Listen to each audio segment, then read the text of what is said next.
नमस्कार। Welcome to Hindi समाचार express. मैं हूं सौरभ सिंह। तो देखिए, रूस और यूक्रेन की जंग अब सिर्फ युद्ध के मैदान तक सीमित नहीं रही। ये अब बन चुकी है एक वैश्विक राजनीतिक टकराव, जिसमें डोनाल्ड ट्रंप ने खुद को पुतिन के मुकाबले में खड़ा कर दिया है। और सबसे बड़ी बात, इस नई लड़ाई में भारत जैसे देश भी बीच में फंस गए हैं। अब बात हो रही है मिसाइल स्ट्राइक से लेकर 500% टैरिफ तक की।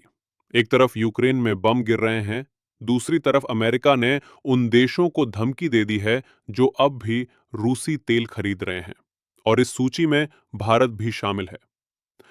4 जुलाई को ट्रंप ने यूक्रेन के राष्ट्रपति जेलेंस्की से एक फोन कॉल में पूछा, वोलोदिमीर, क्या तुम मॉस्को और सेंट पीटर्सबर्ग को हिट कर सकते हो? जेलेंस्की ने तुरंत जवाब दिया, बिल्कुल, अगर आप हमें हथियार दें तो हम कर सकते हैं।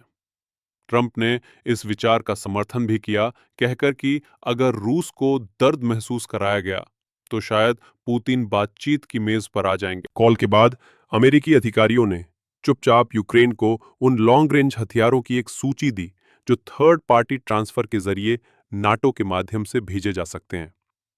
यूक्रेन ने टॉमहॉक मिसाइलें मांगी, जिनकी रेंज है 1600 किलोमीटर, लेकिन अब तक अमेरिका सीधे ये मिसाइलें देने से बच रहा है, क्योंकि इससे पुतिन और भड़क सकते हैं।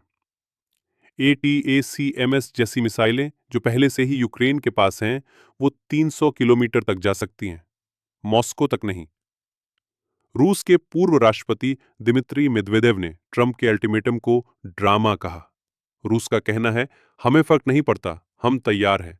अगर यूक्रेन ने हमारी सीमा पर पश्चिमी हथियारों का इस्तेमाल किया तो इसका जवाब परमाणु हथियारों से भी हो सकता है। रूस ने अपनी परमाणु नीति भी बदल दी है, जिसमें लिखा गया है कि अगर यूक्रेन ने नेटो के हथियारों से हमला किया तो रूस, अमेरिका, ब्रिटेन, फ्रांस जैसे देशों को भी निशाना बना सकता है।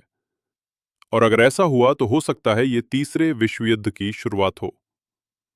बात करें ट्रंप की, तो ट्रंप ने सिर्फ मिसाइलें नहीं, अब इकोनॉमिक वेपन्स भी निकाल लिए हैं।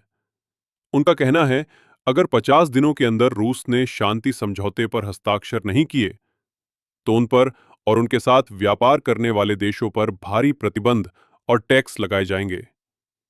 ये सेकेंडरी टैरिफ्स 100% से लेकर 500% तक हो सकते हैं, और इसके सीधे असर में आ रहे हैं भारत, चीन और तुर्की, जो रूसी तेल के बड़े खरीदार हैं।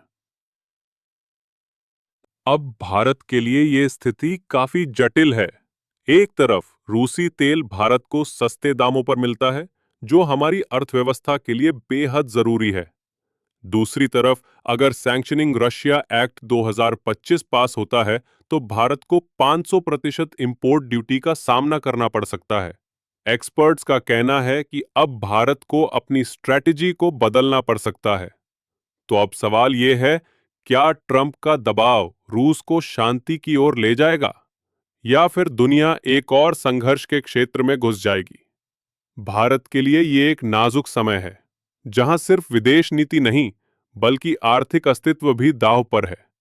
पुतिन और ट्रंप के बीच की ये टक्कर अब सभी देशों को अपनी तरफ तय करने पर मजबूर कर रही है।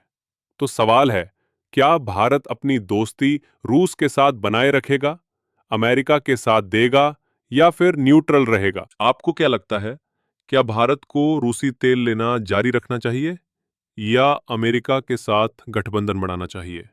कमेंट करके अपनी राय जरूर दें। अगर वीडियो पसंद आई हो तो लाइक, शेयर और सब्सक्राइब जरूर करें।